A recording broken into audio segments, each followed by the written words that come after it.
अभी second chemical property reaction में nitrous acid అంటే primary nitroalkanes secondary nitroalkanes and tertiary nitroalkanes nitrous acid తో ఎలా రియాక్ట్ అవుతాయి, రియాక్ట్ అయ్యి ఏ టైప్ ఆఫ్ కాంపౌండ్స్ ని కన్వర్ట్ అవుతాయి అనే విషయం అబ్జర్వ్ చేయాలి. ఈ నైట్రస్ యాసిడ్ తో రియాక్షన్ ఏమన్నా విక్టర్ మేయర్ టెస్ట్ అంటాం. ఇది సైంటిఫికల్ నేమ్ తో ఉంది. సో ఈ రియాక్షన్ ఇది వెరీ వెరీ ఇంపార్టెంట్ రియాక్షన్. ఈ టెస్ట్ వచ్చేసి Victor Meyer test. Victor Meyer test లో ఏం లేదు, నైట్రస్ యాసిడ్ తో ట్రీట్ చేస్తారు.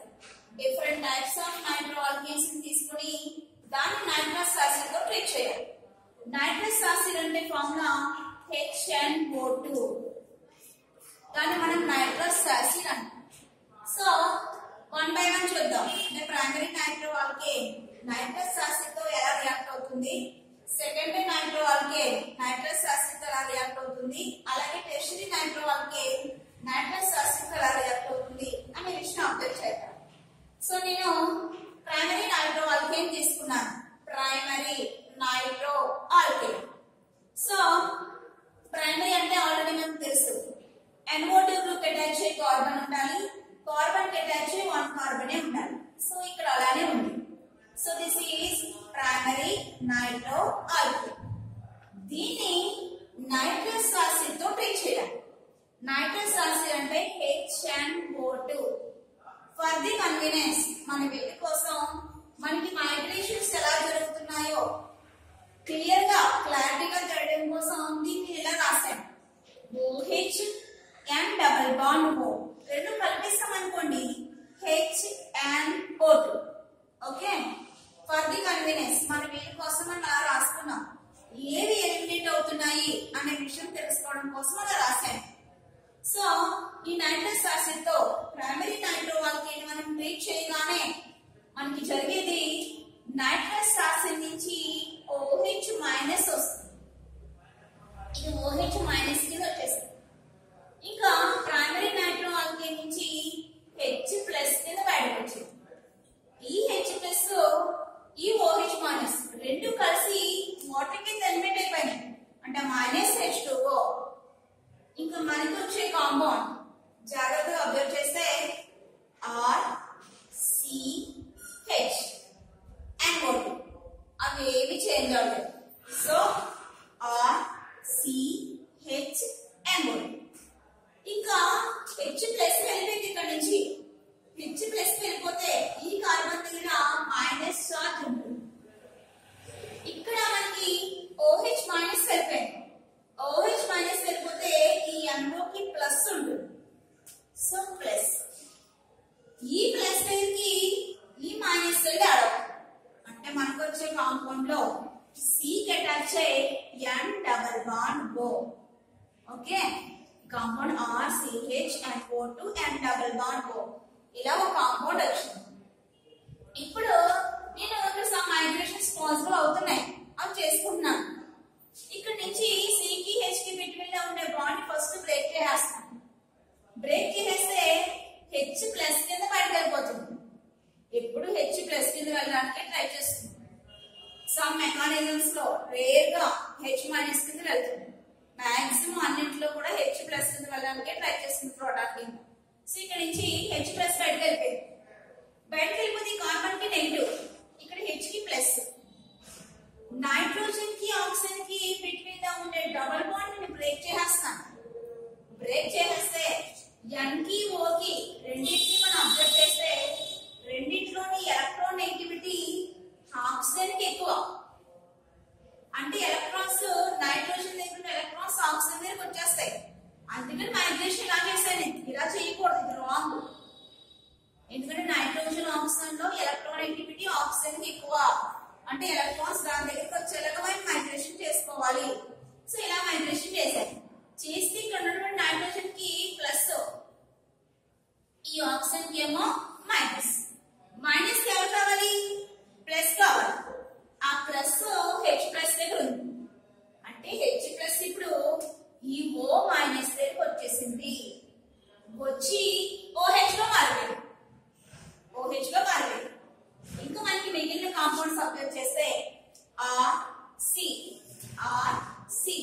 దాని దగ్గరికి హెచ్ లేదు, హెచ్ ప్లస్ కింద బయటకు వెళ్ళిపోయింది, అది ఓ దగ్గరికి వెళ్ళిపోయి ఓహెచ్ అయిపోయింది. దీనికి అటాచ్ NO2, ఇదిగో NO2. ఇంక ఈ మధ్యలో ఏం జరుగుతుంది, సికి ఎన్కి బిట్వీన్ లో ఏం జరుగుతుందో అబ్జర్వ్ చేద్దాం. సి దగ్గర నెగిటివ్ చార్జ్ ఉంది, దాని పక్కనే నైట్రోజన్ ఉంది, దాని దగ్గర పాజిటివ్ ఉంది. రెండు ఎడ్జసెంట్ ఆటమ్స్ అంటే పక్కనే ఉన్నటువంటి ఆటమ్స్. వాటికి బిట్వీన్ లో నెగిటివ్ చార్జ్ పాజిటివ్ చార్జ్ ఉంటే ఆ రెండింటికి బిట్వీన్ లో బాండ్ అనేది ఫామ్ అవుతుంది, అది మనకు తెలుసు. సో ఇప్పుడు సికి ఎన్కి బిట్వీన్ లో డబుల్ బాండ్ వచ్చింది. సింగిల్ బాండ్ ఉండేది కాస్త దీని దగ్గర నెగిటివ్, దీని దగ్గర పాజిటివ్ ఉండడం వల్ల ఇంకొక బాండ్ వచ్చేసింది. అంటే మనకు వచ్చిన final compound CnO2 double bond and OH. దీన్ని మనం నైట్రోలిక్ యాసిడ్ అంటాం. దాని నేమ్ వచ్చేసి nitrolic acid. So primary nitro alkane తీసుకొని దాన్ని నైట్రస్ యాసిడ్ తో ట్రీట్ చేస్తుంటే వాటర్ మాలిక్యూల్ అనేది ఎలిమినేట్ అయిపోయి ఒక టైప్ ఆఫ్ కాంపౌండ్ వచ్చింది. ఈ కాంపౌండ్ లో సమ్ మైగ్రేషన్స్ పాసిబుల్ అయింది. ఆ మైగ్రేషన్స్ తర్వాత మనకి nitrolic acid form. Next reaction first ఇప్పుడు ప్రైమరీ నైట్రో ఆల్కేన్ తీసుకున్నాం, ఇంకా నెక్స్ట్ సెకండరీ నైట్రో ఆల్కేన్ తీసుకున్నాం. తీసుకొని ఇది నైట్రస్ యాసిడ్ తో ఎలా రియాక్ట్ అవుతుందో అబ్జర్వ్ చేద్దాం. సో సెకండరీ నైట్రో ఆల్కేన్ తీసుకున్నాను. NO2 కి అటాచ్ అయ్యి కార్బన్ ఉంది, కార్బన్ కి అటాచ్ అయ్యి 2 కార్బన్స్ ఉన్నాయి. So this is secondary nitro alkane. దీన్ని నైట్రస్ యాసిడ్ తో ట్రీట్ చేయాలి. మన కన్వీనియన్స్ కోసం మనం దాన్ని OH NO అని రాస్తున్నాం. అలా రాస్తున్నాం కాబట్టి ఇక్కడ నుంచి OH మైనస్ బయటకు వచ్చింది. ఈ CH నుంచి ఇందాక చెప్పుకున్నట్టుగానే H ప్లస్ బయటకు వచ్చింది. ఈ బయటకు వచ్చినప్పుడు H ప్లస్ ఈ OH మైనస్ తో కలిసి వాటర్ కింద బయటకు వెళ్ళింది. ఇంకా మనకి మిగిలిన కాంపౌండ్ H ప్లస్ వెళ్ళిపోతే కార్బన్ కి మైనస్, OH మైనస్ వెళ్ళిపోతే నైట్రోజన్ కి పాజిటివ్. ఈ పాజిటివ్ వెళ్ళి ఈ కార్బన్ దగ్గరికి వెళ్తుంది. అలా వెళ్తే RCRNO2 ఇది కామన్. సో RCRNO2 అదేమి చేంజ్ అవ్వలేదు. ఈ కార్బన్ నెగిటివ్ దగ్గరికి NO ప్లస్ వచ్చాడు. So single bond NO. ఇక్కడతో రియాక్షన్ స్టాప్ అయిపోతుంది. అది ఫర్దర్ గా రియాక్ట్ అవ్వదు, మైగ్రేషన్స్ లో ఇన్వాల్వ్ అవ్వదు. ఎందుకంటే అక్కడ మనకి హైడ్రోజన్స్ అనేవి లేవు, అవైలబుల్ గా లేవు. సో దీనికి ఏ పర్టికులర్ నేమ్ ఉంది, దీన్ని మనం సూడో నైట్రోలస్ యాసిడ్ అంటాం. This is pseudo nitrolous acid. ఇది బ్లూ కలర్ లో ఉండే కాంపౌండెంట్. ఇది మనకి బ్లూ కలర్ లో ఉంటుంది. ఆ బ్లూ కలర్ కాంపౌండ్ రాగానే మనం ఏమైనా ఐడెంటిఫై చేయాలంటే this is secondary nitro alkane. మనం తీసుకున్నటువంటిది సెకండరీ నైట్రో ఆల్కేన్ అని చెప్పి అబ్జర్వ్ చేసేసుకోవచ్చు. ఓకే, ఇంకా next tertiary nitro alkane. Tertiary nitro alkane తీసుకున్నాం. టెర్షియరీ అంటే NO2 ఉంది, దానికి అటాచ్ కార్బన్ ఉంది, కార్బన్ అటాచ్ 3 కార్బన్స్ ఉన్నాయి. So this is first of all tertiary nitro alkane. దీన్ని నైట్రస్ యాసిడ్ తో ట్రీట్ చేస్తున్నాం. ట్రీట్ చేసినప్పుడు OH మైనస్, కానీ ఈ OH మైనస్ రియాక్ట్ అవడానికి ఈ టెర్షియరీ నైట్రో ఆల్కేన్ లో అవైలబుల్ గా హైడ్రోజన్స్ అనేవి లేవు. అందుకే రియాక్షన్ జరగదు, మనకి నో రియాక్షన్, దీంతో రియాక్ట్ అవ్వదు. అంటే tertiary nitro alkane nitrous acid తో రియాక్ట్ అవ్వదు. ఇది విక్టర్ మేయర్ టెస్ట్. టెస్ట్ పరంగా నేను ఎలా చెప్పాలి, ఇవన్నీ కెమికల్ ప్రాపర్టీస్ విషయంగా చెప్పాం. టెస్ట్ విషయానికి వచ్చినప్పుడు ఎలా చెప్పాలంటే అబ్జర్వ్ చేయండి. ఒక టెస్ట్ షీట్ తీసుకోండి. ఆ టెస్ట్ షీట్ లో నేను మీకు ఆర్గానిక్ కాంపౌండ్ ఇచ్చాను. ఆ ఆర్గానిక్ కాంపౌండ్ ఏంటో మీకు తెలియదు. సో నేను ఇచ్చిన ఆర్గానిక్ కాంపౌండ్ మీరు ఒక టెస్ట్ షీట్ లో తీసుకున్నారు. తీసుకుని దాన్ని విక్టర్ మేయర్ టెస్ట్ చేస్తారు. అంటే నేను మీకు కాంపౌండ్ ఇచ్చేసి అది ప్రైమరీయా, సెకండరీయా, టెర్షియరీయా, నైట్రో ఆల్కేనా చెప్పమన్నాను. నేను మీకు ఇచ్చింది ఏంటో నీకు కూడా తెలియదు. ఓకే, మీరు టెస్ట్ చేస్తున్నారు. టెస్ట్ విక్టర్ మేయర్ టెస్ట్ అంటే నైట్రస్ యాసిడ్ తో ట్రీట్ చేయండి. సో ఇచ్చిన ఆర్గానిక్ కాంపౌండ్ ఒక టెస్ట్ లో తీసుకోండి. తీసుకున్న దానికి నైట్రస్ యాసిడ్ యాడ్ చేయండి. యాడ్ చేసినప్పుడు నైట్రస్ మీన్ మీకు ఇచ్చినటువంటి organic compound primary nitro alkane అవుతుంది.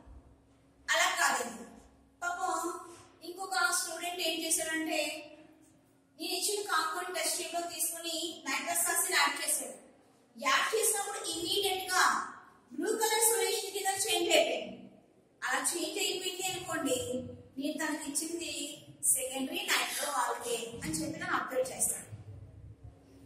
నేను ఒక కాంపౌండ్ ఇచ్చాను, ఆ కాంపౌండ్ తో నైట్రస్ యాసిడ్ టెస్ట్ చేశాడు, అంటే వ్యక్తిగతమైన టెస్ట్ చేశాడు. ఇచ్చిన కాంపౌండ్ టెస్ట్ లో తీసుకున్నాడు, దాన్ని నైట్రస్ యాసిడ్ యాడ్ చేశాడు. కానీ తను కొంచెం యాడ్ చేశాడు, రియాక్షన్ ఏమి జరగలేదు. ఇంకా కొంచెం యాడ్ చేయలేమని చెప్పి ఇంకా యాడ్ చేశాడు, అనే రియాక్షన్ ఏమి జరగట్లేదు. సో అంటే అది రియాక్ట్ అవ్వదు అనే విషయం అర్థం చేసుకోవాలి.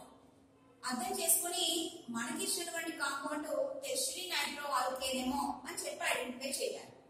ఇలా మన బెకర్ మేయర్ టెస్ట్ అనేది chemical properties of nitro alkanes కింద చెప్పుకోవచ్చు.